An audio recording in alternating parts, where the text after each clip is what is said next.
इस समय हम जिस रेल सुरंग के अंदर हैं, वो रेल सुरंग अपने आप में खास हो जाती है। खास इसलिए हो जाती है क्योंकि देश का पहला केबल आधारित ब्रिज इस टनल के जरिए जुड़ता है और यह टनल कटरा से जब ट्रेन आएगी तो सीधा सीधा अंजी ब्रिज को ले जाएगी। तो यहां उसी टनल के अंदर हम मौजूद हैं और यह टनल जैसा आप देख रहे हैं कि इसमें बैलास्ट लेस ट्रैक है, यानी बैलास्ट की इसमें जरूरत नहीं। बैलास्ट हमारे दर्शक समझ लें, जो छोटे छोटे पत्थर होते हैं रेलवे लाइन पर उनको बैलास्ट बोलते हैं। लेकिन 111 किलोमीटर लंबा यह ट्रैक कटरा से बनिहाल के बीच में, इसका ज्यादातर हिस्सा बैलास्टलेस है, यानी इसी तरीके का ट्रैक बिछा है। साथ ही साथ इसमें अगर हम फिटिंग्स की बात करें तो वास्लो फिटिंग बोली जाती हैं। तो यहाँ पर वास्लो फिटिंग आप देख सकते हैं, पास पास स्लीपर लगे हुए हैं और इनकी खासियत ये होती है कि यह पूरे के पूरे हिस्से को निकालकर फिर से सही किया जा सकता है। अगर कोई दिक्कत आए तो यह पूरा का पूरा हिस्सा निकाला जा सकता है, इसको ऊपर खींचा जा सकता है, दूसरा हिस्सा इसमें चेंज किया जा सकता है। यानी जो पटरियां हैं उनको ऐसा नहीं है कि पूरा एक साथ आपको बदलना पड़े। आप सोच रहे होंगे बैलास्टलेस क्यों रखा गया है? बैलास्टलेस इसलिए रखा गया है कि इसमें मरम्मत की ज्यादा जरूरत ना पड़े, क्योंकि लंबी लंबी टनल्स हैं और उसमें बार बार मेंटेनेंस का काम होगा तो परेशानी आएगी। तो भारतीय रेलवे ने नई टेक्नोलॉजी को कहीं ना कहीं अपनाया है और यहाँ पर लाइट्स आप देख रहे हैं, ये लाइट्स लगी हुई हैं।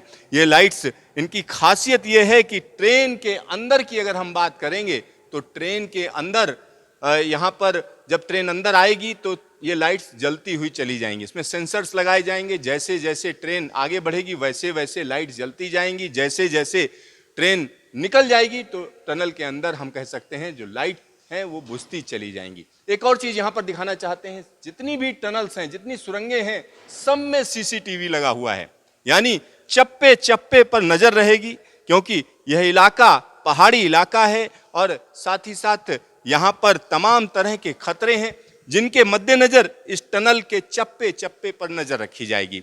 और यहाँ जब आप आगे आएंगे तो एक और दृश्य दिखेगा। आप सोच रहे होंगे मैं क्या दिखाना चाह रहा हूं, क्योंकि टनल 34 की अगर हम बात करें, 5 किलोमीटर लंबी टनल है और यह जो सिरा सामने खुल रहा है यह सीधा सीधा अंजी ब्रिज को ले जा रहा है। तो अंजी ब्रिज सामने दिख रहा है। यहाँ पर एक और बड़ा बदलाव मैं दिखाना चाहूंगा, कैमरामैन से कहूंगा कि वो दिखाएं कि किस तरीके का बदलाव है। तो इस जगह पर जब आप आएंगे तो यहाँ पर पूरा बदलाव नजर आ रहा है, क्योंकि यहाँ तक तो ट्रैक बैलास्टलेस है, यानी सीमेंटेड है पूरी तरीके से, लेकिन यहां से जो शुरुआत हो रही है आप देख सकते हैं यहां पत्थर पड़े हुए हैं। बैलास्टेड ट्रैक है, यानी यहां बैलास्ट रहेगा और यह एक ऐसा हिस्सा है यूएसबीआरएल का 111 किलोमीटर लंबे कटरा बनिहाल रेल मार्ग का जिसमें बैलास्ट का इस्तेमाल किया गया है। आप समझिए, ट्रैक बैलास्ट लेस आ रहा है, उसके बाद यहाँ पत्थरों की शुरुआत हो जाती है। छोटे छोटे पत्थर हैं जो कहीं ना कहीं वाइब्रेशन कम करते हैं। और ऐसा क्यों किया गया, आप सोच रहे होंगे ऐसा किया क्यों गया, तो उसके पीछे जो सबसे बड़ी वजह है अगर हम उसकी बात करें तो सामने ये जो पुल आपको दिख रहा है, ये अनूठा पुल जो आपको दिख रहा है, यही वजह है। क्योंकि यह पुल कहीं ना कहीं केबल आधारित पुल है, एक अलग तरीके की डिजाइन है। तो इसमें जब ट्रेन इस पर पहुंचेगी तो कहीं ना कहीं ये झुकेगा, यानी जैसे जैसे ट्रेन बढ़ेगी वैसे वैसे नीचे दबेगा और उसके बाद जैसे जैसे ट्रेन निकल जाएगी फिर अपनी जगह पर आ जाएगा। तो ये जो बदलाव है उसको कहीं ना कहीं अकोमोडेट करने के लिए, यानी रिजिडनेस कम करने के लिए बैलास्ट का इस्तेमाल किया गया है। तो यहाँ आप देखिए बैलास्ट का इस्तेमाल किया गया, यही वो सेक्शन है जिसमें सिर्फ और सिर्फ बैलास्ट ट्रैक का इस्तेमाल किया गया है। यहाँ पर आपको हम लेकर चलते हैं पुल के ऊपर और पुल के ऊपर हम आपको तमाम चीज़ें यहाँ पर दिखाएंगे।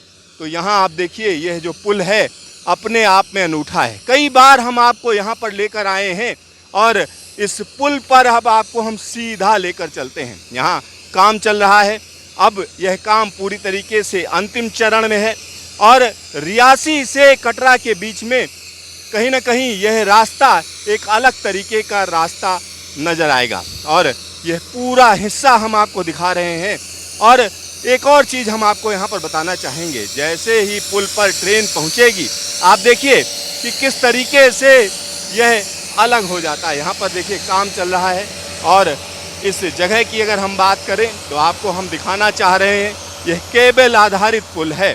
अंजी ब्रिज देश का पहला केबल आधारित पुल पूरी तरीके से तैयार है। और यहाँ पर आप बिजली के खंभे देख सकते हैं कि किस तरीके से बिजली के खंभे लगाए गए हैं।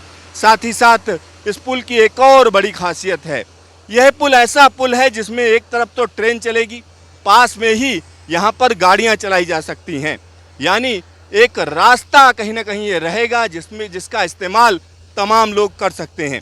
और ख़ास तौर पर रेलवे के जो अधिकारी हैं, कर्मचारी हैं, उनके लिए ये रास्ता ज़्यादा महत्वपूर्ण है, क्योंकि पुल पर अगर कभी कोई दिक्कत आती है तो उसको कहीं ना कहीं सही करने के लिए इसका इस्तेमाल होगा। तो यहाँ हम आपको दिखा रहे हैं इस पुल के बारे में, तमाम चीज़ों के बारे में हम आपको बताएंगे कि किस तरीके से यह पुल अपने आप में अनूठा पुल है। और यह केबल आधारित पुल, इसको हमने आपको शुरुआत से दिखाया है। आज यहाँ पर ट्रैक तैयार है, पूरी तरीके से तैयार है, अब फाइनल टच दिया जा रहा है। और इस पर जब ट्रेन चलेगी तो 100 किलोमीटर प्रति घंटे की रफ्तार से ट्रेन को चलाने का पूरा यहाँ पर इंतजाम किया जा रहा है। तो यहाँ हम कैमरामैन से कहेंगे कि वो दिखाएं कि किस तरीके का यह पुल है। और यह पुल अपने आप में अनूठा है। यहाँ कहीं ना कहीं अंतिम चरण का काम चल रहा है, अंतिम चरण का काम हम आपको दिखा रहे हैं। और यहाँ जो वायर्स हैं, या हम कह सकते हैं खास तरीके के केबल्स हैं, जिसको कहीं ना कहीं टाइट किया जा रहा है। और यहाँ पर एडजस्टमेंट का काम चल रहा है। इस तरीके के तमाम तकनीकी काम यहाँ पर हम कह सकते हैं अंतिम चरण में चल रहे हैं। और यह पुल अपने आप में कहीं ना कहीं एकदम अनूठा हो जाता है। यहाँ पर हम आपको दिखा रहे हैं कि किस तरीके से यहाँ पर फाइनल टच दिया जा रहा है। और इस जगह की अगर हम बात करें तो यह जगह अपने आप में बिल्कुल खास हो जाती है। कैमरामैन शकील अहमद के साथ सिद्धार्थ, न्यूज स्टेशन, अंजी ब्रिज।